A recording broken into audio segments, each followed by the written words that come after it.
From Washington, the McLaughlin Group, the American original. For over 3 decades, the sharpest minds, best sources, hardest talk. The McLaughlin Group is brought to you by Siemens. Across the country, we're building answers, and we're building them to last. Siemens Answers. Are you still sleeping? I just wanted to check and make sure that we were on schedule.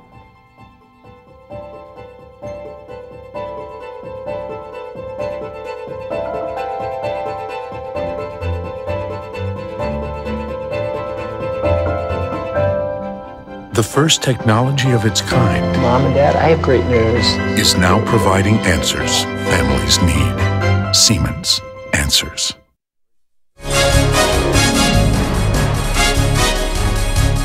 Issue 1. Barry, call Kim. He wants Obama to do one thing. Call him. He wants a call from President Obama? That's right. He told me that. He said, if you can, Dennis, I don't want to do war. I don't want to do war. Ex-professional basketball player Dennis Rodman met last week with Kim Jong-un, the leader of North Korea. Rodman was in North Korea with the Harlem Globetrotters filming for HBO TV. Kim is a basketball enthusiast. So, the basketball player and the dictator enjoyed their time together with a level of animation that easily overcame any language barrier. I don't condone what he does, but as far as a person to person, he's my friend. Rodman's new friend is North Korea's great leader, who just tested its atomic bomb capabilities for the 3rd time. China disapproves. So does the U.S. And China this week voted at the UN alongside the United States to punish Pyongyang by increasing financial, economic, and trade sanctions. 200,000 North Koreans are said to be imprisoned in the North Korean gulags. The Economist magazine reports that entrepreneurial merchants who have become the North's nouveau riche are changing the reclusive state. Some North Korean people may be starving, others stunted by famine and malnutrition, but the invisible hand of an awakening market is changing thinking. Quote, capitalism is letting in the outside world, a vital change for a people fed only grotesque lies. Corrupt border guards and security operatives can be bribed. The mobile phones, computers, and radios that the traders sell are eroding the state's monopoly on truth. They discover that the workers' utopia is built on a great lie. Question, what impact will it have on North Korea's nuclear program if China follows through with the enforcement of sanctions against North Korea? China. It would certainly have a big effect on North Korea's economy, which is a very fragile economy in the first place. But I always find it kind of strange that very short dictators like very tall basketball players.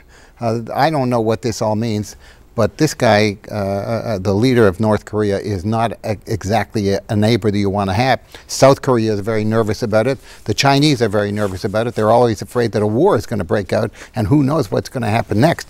But listen, if this guy started a dialogue with him, it's fine with me as far as I'm concerned. Hello. Well, the Harlem Globetrotters have been ambassadors of goodwill around the world for a long time. But in the case of Kim Jong-un, you wonder if he's getting the wrong idea, that he can somehow go around the administration and that there are other centers of power that he can deal with. And these new sanctions are aimed particularly at high-end luxury goods, which is a way of getting at the ruling class over there, because they're brutal to the people there. And I applaud whatever entrepreneurial class is beginning to arise, but I think that's going to take a long time before the ordinary North Korean sees any benefit from that. And it's really scary, all of the belligerent rhetoric that is coming out of that kingdom. And we have to take it seriously, and they do have nuclear power. But I must say that I think we attribute most of it to braggadocio. It's hard to take them seriously. Google executive Schmidt and Bill Richardson went over to North Korea. It appears as though the basketball player had accomplished a lot more than they did. What did he accomplish? I mean, last week, the sanctions that came down on North Korea did absolutely nothing. They reasserted that they would be ditching the non-aggression pact with the South. Nothing really has changed over there except that things continue to be strange. I mean, they've got the whole country thinking that it's the South Koreans who need to be saved and not themselves from this dictatorship that's starving them. I think that Economist article is right on point. It's talking about the only way to change things there is through the hearts of the people, with the people understanding that it really is a great big lie. How do you do that? Through technology. People are sneaking cell phones and other technology over the borders there all the time. It's going to start to really infiltrate the population. It's going to sort of go viral. People eventually over time are going to understand that this dictatorship is starving them, not helping them. And that's the only way you're going to see change. Otherwise, it's going to be this creeping situation with the nuclear arms, and let's just all hope it doesn't involve in a big nuclear attack. The other point here, as North Korea marches towards the nuclear weapons, it shows what an utter failure our intervention in Iraq was. You know, we went into Iraq over weapons of mass destruction that turned out not to be there. All the while, North Korea had them and was pursuing them, and is now on the brink of getting a nuclear weapon. It's a signature failure of both administrations, but more so the one that decided to invade Iraq. Are you surprised at China's reaction, namely that it's going to enforce sanctions probably against North Korea? No, I think China is starting to recognize that it's not necessarily in their interest to have this pariah state right on its border. It thought for a long time that this was a buffer they needed between the United States and South Korea. They're seeing that they're actually much closer to the United States and Google and Schmidt in the way that they run their economy than they are now with North Korea. So what's the need for the buffer if we're a globalized economy? Do you think we're living with a stereotype of North Korea, Eleanor? A stereotype or a caricature? I hope it's a caricature, but I actually think do you think North Korea is far more developed than we had here? No, I don't know. You don't think so? No. Well, then you're living with a stereotype. It's underdeveloped, but I must. It's not the reality. But our foreign policy has been so focused on Iran and the dangers of Iran getting a weapon. North Korea already has a weapon. They could drop it on South Korea, potentially on Japan, obliterate a lot of U.S. soldiers and a lot of people, and they haven't done it.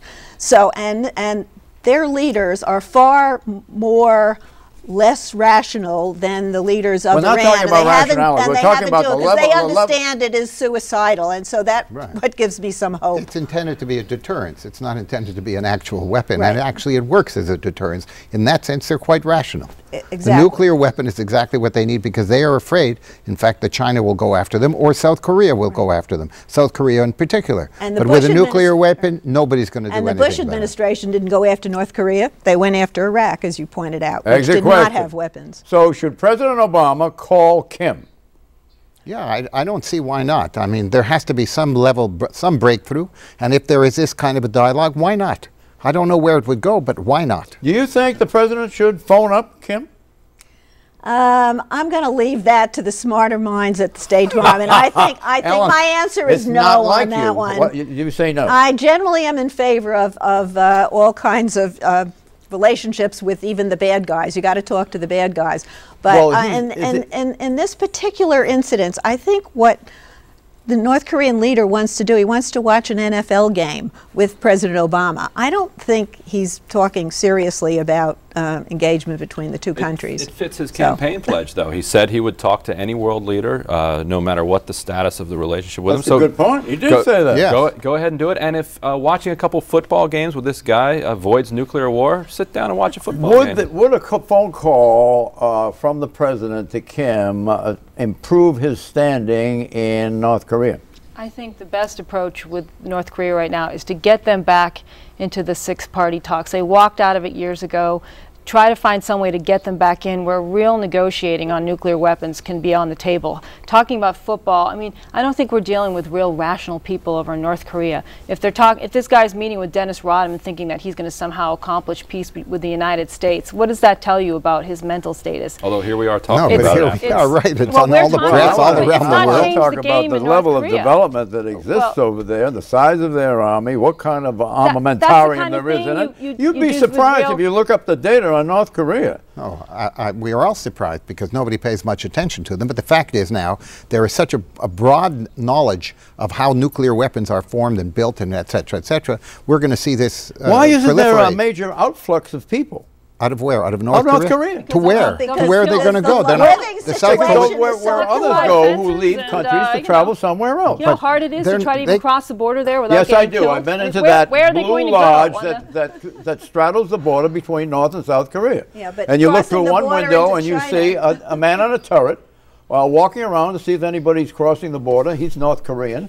And you look at the other one, and he's South Korean, and he's looking to see the same North thing. Korean leaders have a spell over the people there, it's too. right You have to across understand the border. Right. People there live in fear, and they're malnourished. They I don't don't. have Well, the things we have here. They want to stay there, though. They live under a spell. They don't have They choices. live under a spell. They do. They don't have That's- choices. Come. What's They their level don't of have education? choices. And while I would welcome an uprising brought about by technology, I think the people there have a very limited means to engage in that. But you have to think that they have developed nuclear weaponry. I mean, we don't think of North Korea in that context, and yet there they are. I don't. It's quite remarkable. Well, what's the consensus here? Should the president call Kim or not? No. No? No? Yes. No. Yes? I'm yes. No, I'm Call a him no. up? I'm yes. No. Why not? Call him up. Issue 2. Holder stirs the pot. Against them, Eric Holder, the Attorney General, took a question put by Senator Chuck Grassley during the Senate Judiciary Committee hearing this week. Do you believe that Congress has the constitutional authority to pass a law prohibiting the president's ability to use drone aircrafts to use lethal force against American citizens on U.S. soil, and if not, why not?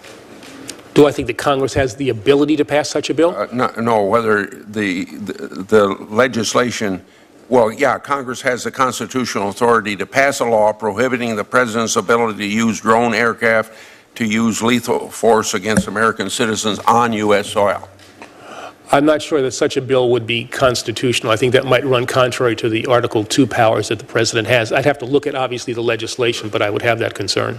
Question. Is the Attorney General's response more of an evasion than it is an answer? Eleanor Cliff. He's responding like the lawyer he is, whether it's constitutional or not. And I think there are real questions whether that would tread on the executive war powers.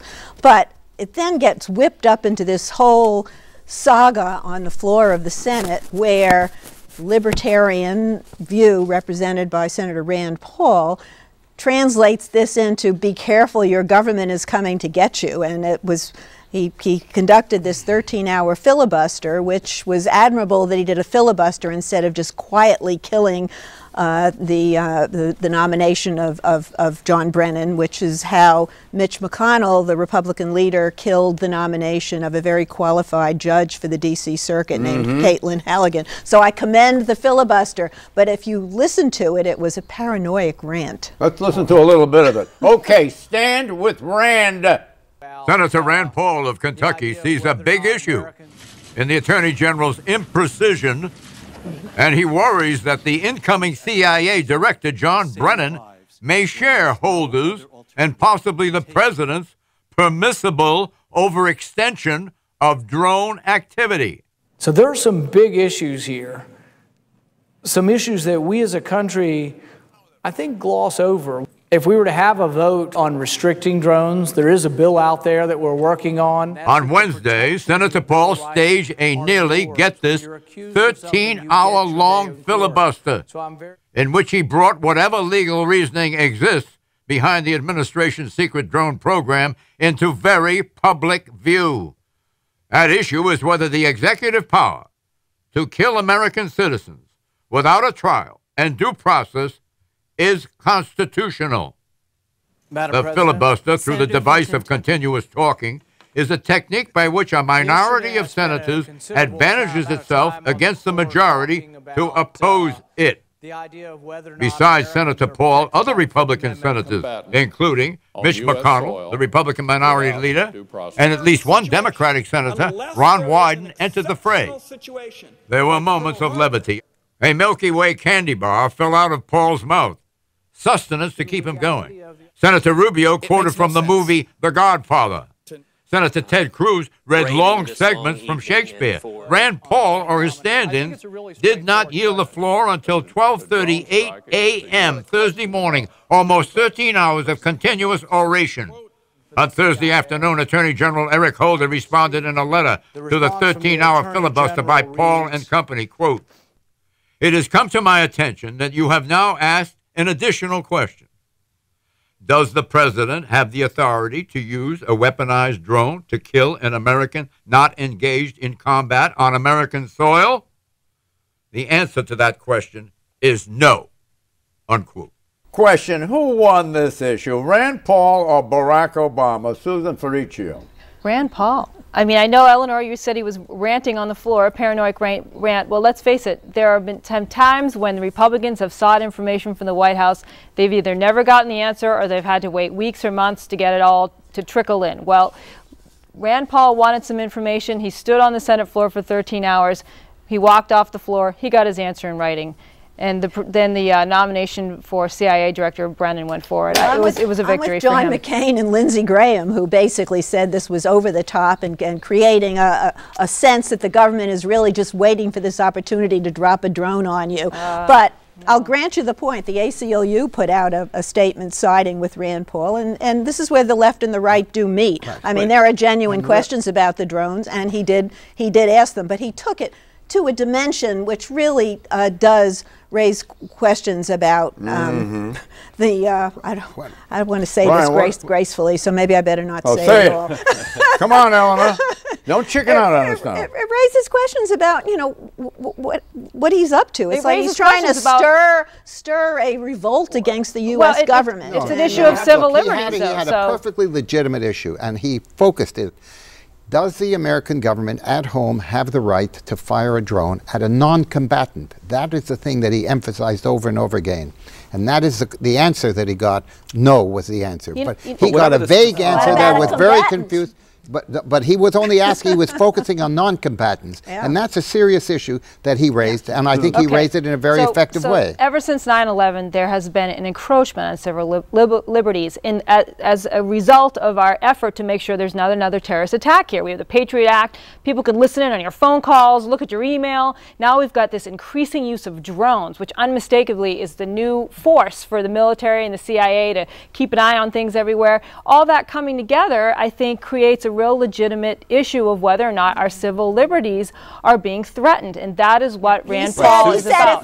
If I'm a Tea Party person, is the government going to come after me? Now, there are Tea Party people out there who believe that. That is fueling all, and it's not an illegitimate notion, though. That notion, us against them, it's them against this government. But the government has said we need to watch out for some of these Tea Party people. They've already I didn't hear any of this when President Bush was in the White House, who created the drone program. Only when Obama is doing it. The precise charges that Rand Paul are making actually aren't the point here. People won't remember exactly what question he was trying to get Holder to answer.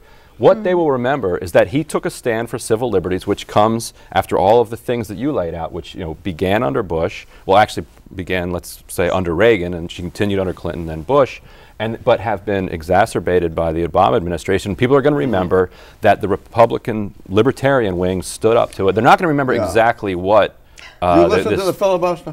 Not all 13 hours. Did you listen to any reference to Jane Fonda? Yes. Yes. As I have it here, he suggested, that is, Paul did, that the Justice Department's view would permit a president to use a drone to launch a Hellfire missile at Jane Fonda. Is that what he said? That's why wouldn't it? That's what I meant by paranoid rant. Let him finish. If an American citizen, like Jane Fonda, is in enemy territory, collaborating with the enemy, then why wouldn't the administration's rationale allow her to be killed?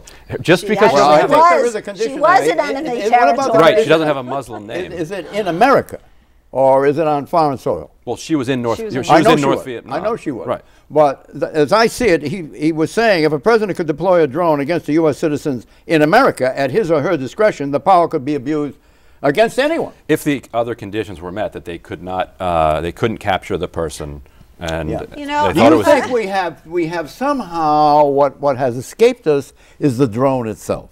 We have really serious issues before you go any further than the drone. Do we not? Well, that's true. The drone technology is really growing, and the use of them is growing, and they're being used in the United States, and they're being used by local governments. And as we tried to do on an earlier program for a bit, the morality of the drone itself. Yeah.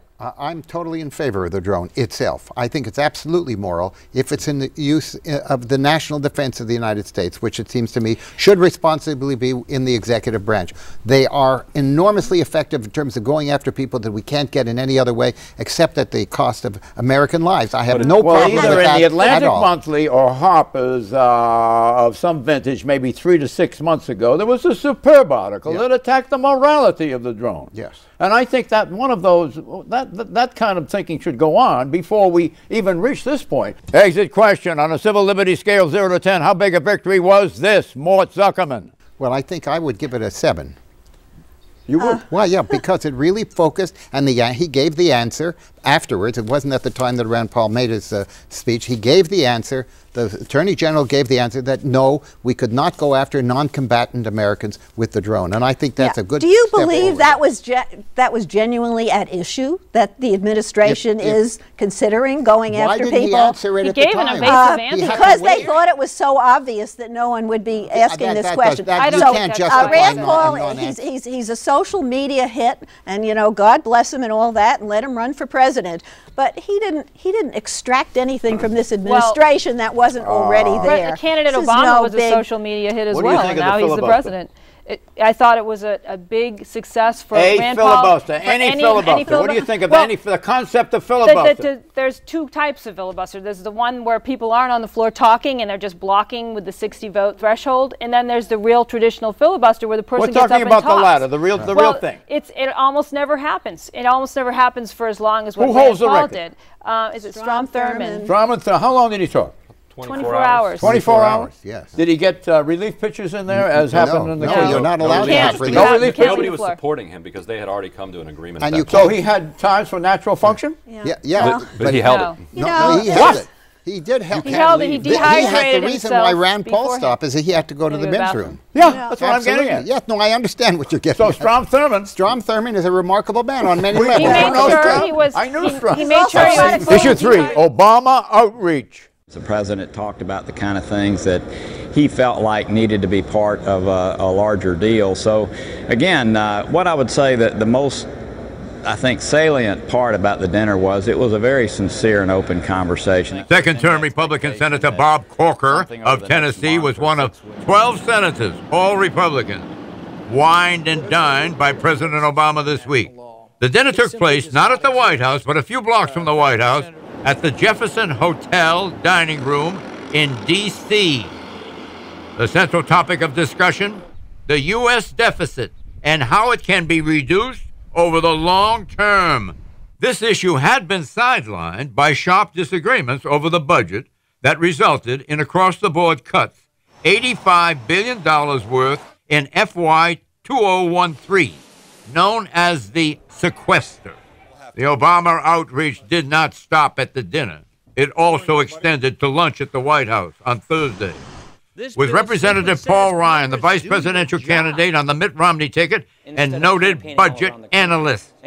Next week, the president will meet with more members of Congress, both Republicans and Democrats.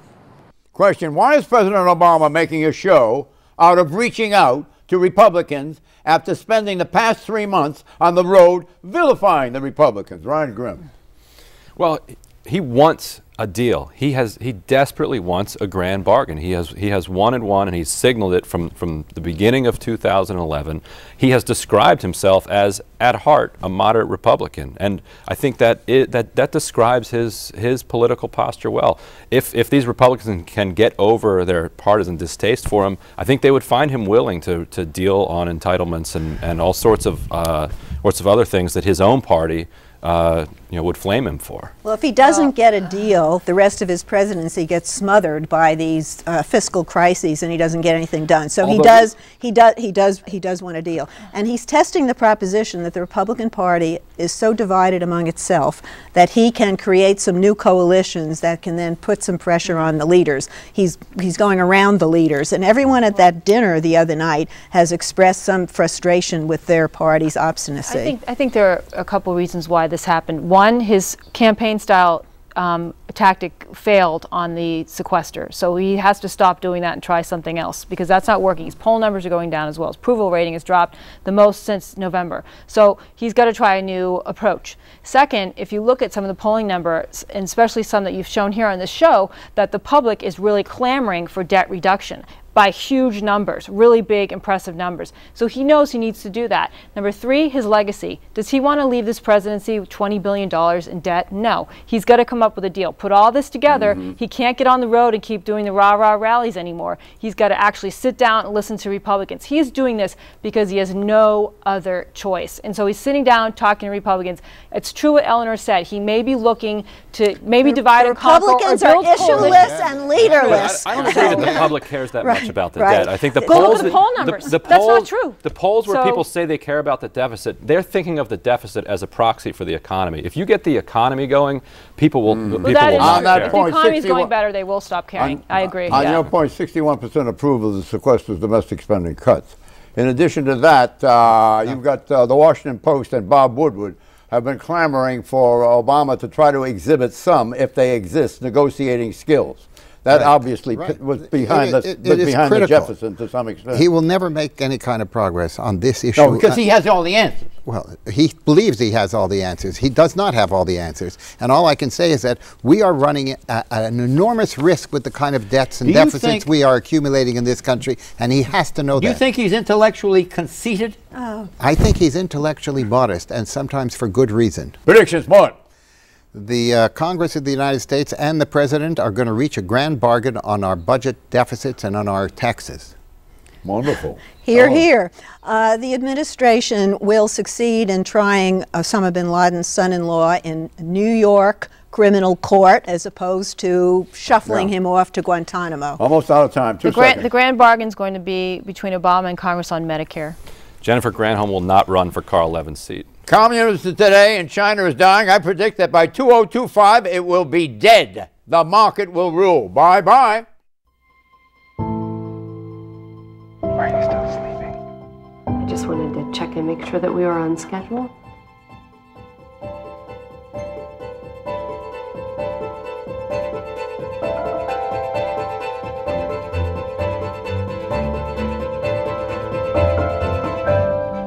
The first technology of its kind. Mom and Dad, I have great news. Is now providing answers families need. Siemens. Answers.